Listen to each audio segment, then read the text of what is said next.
I believe that we will win. We are fired up for the World Cup, which kicks off on Fox exactly 1 year from today. We're joined by a man who knows what it's like to play in the World Cup, former U.S. men's national team midfielder Maurice Edu. Thank you for joining us, Mo. Appreciate y'all having me. Like the chant, you want to chant? Yeah. I believe that we will win. I believe that we will win. No. No. I appreciate them. Yeah, he contributed. How excited are you for the World Cup on American soil?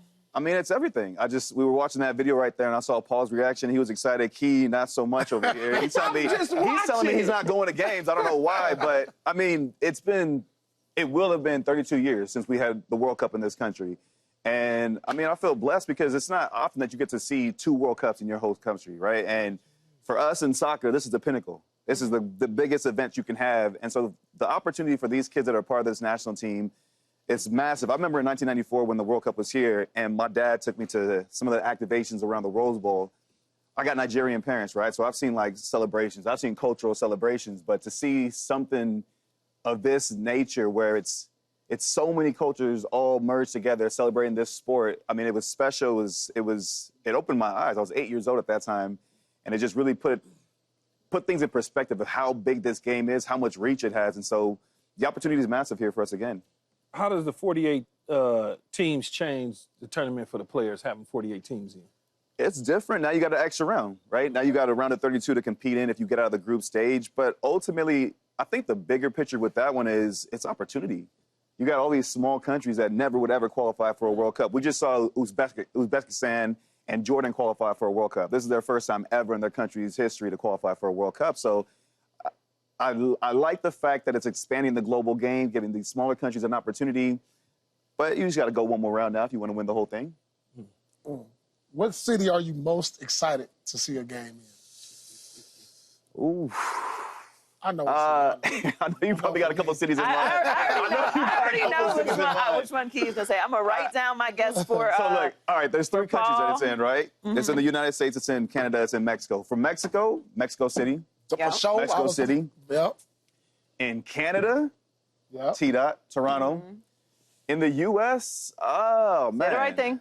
Say the right thing. I got to do the right thing. L.A. Of course. L.A. The U.S. has 2 games in the group stage in L.A., so for sure, L.A. Wow, what are you thinking? I'm thinking definitely Vancouver. Okay. Mexico Really? I City. thought you were going to say Toronto. Oh, I'm starting in the Western now. Oh, okay. We're starting in the Western region. Okay. Working your way across. I'm going my way across, for sure. Definitely Mexico City. Mm-hmm. Definitely Toronto, and I'm going to just stay on the East Coast for a little bit. Shoot, because you got Boston, Philly, New York. I could just stay on Miami. Atlanta. See, that's what I like about the East Coast, because all these flights is only like an hour from each other. Between Toronto, Boston, Philly, hour away. You could drive to all of that. I want Vancouver, Mexico City, and then I need to book my hotel now. Toronto and Miami, and I'm good. I haven't made it to Toronto keep all yet, the Phillies and all that. And Right, don't sleep on Philly. No, but I don't need Atlanta. I'm not going to Atlanta. I'm good. What's wrong with Atlanta? He said he's going to go to the one in L.A. Yeah, I need L.A., Vancouver, Mexico City, Miami, Toronto, and I'm done. Right, but you got to have MetLife. That's where the final is. Oh, the final New is York? Why don't they have MetLife instead of That's New York, right? New York. Okay. I mean, that makes sense. We got to go to Atlanta, Key. He's not going to games. No. This man told me he's not going to games. I don't understand that part. He is. As a former national team player, what's your expectations for the U.S. men's national team?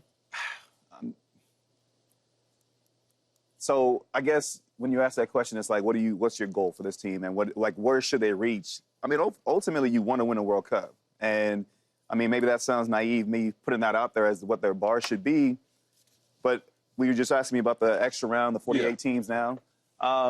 I mean, listen, I don't think you have a better chance of going far in a World Cup than on home soil. Mm-hmm.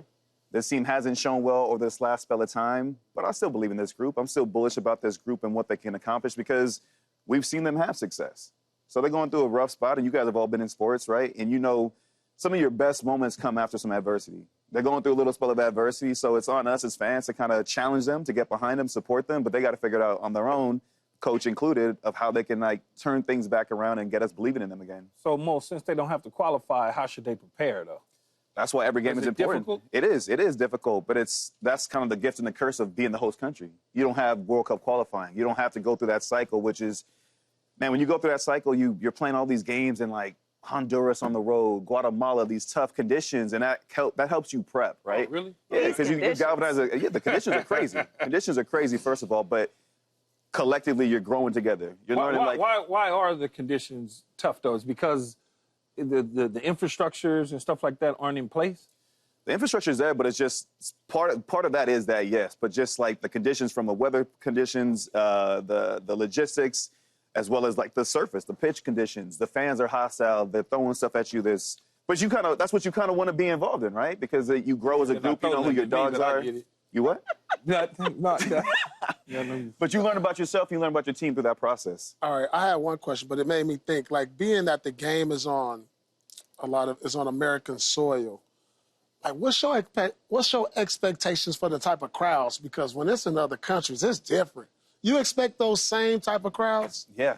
Even more so. What? Even more so? 94 was crazy, right? 94 was, I told you, like I said, I had been in sports at that point, but I was 8 years old. I'd never really seen it to this extent.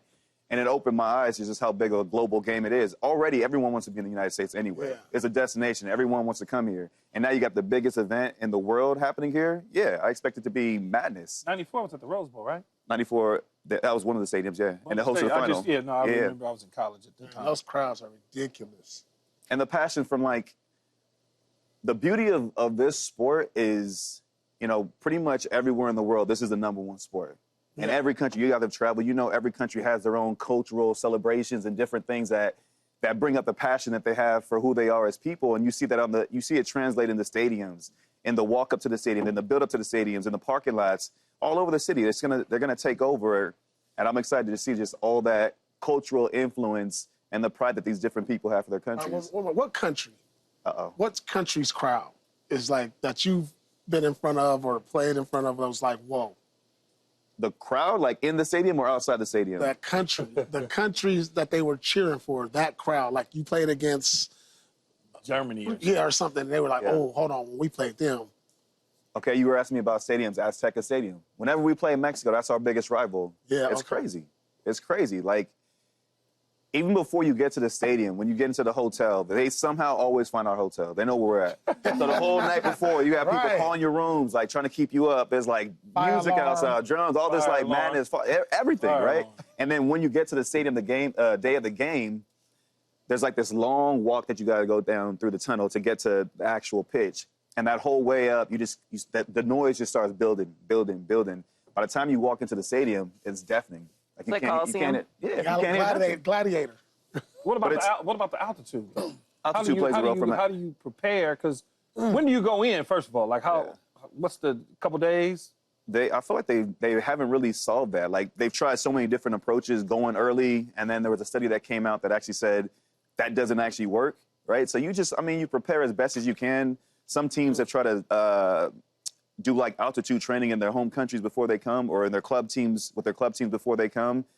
But it's all about you got to react in the moment, man. You got to be prepared as much as possible and then show up when it's game time. Put your analyst hat on for me, Fox Sports soccer analyst hat. Okay. Who's most likely, Messi to repeat or Ronaldo to win his first?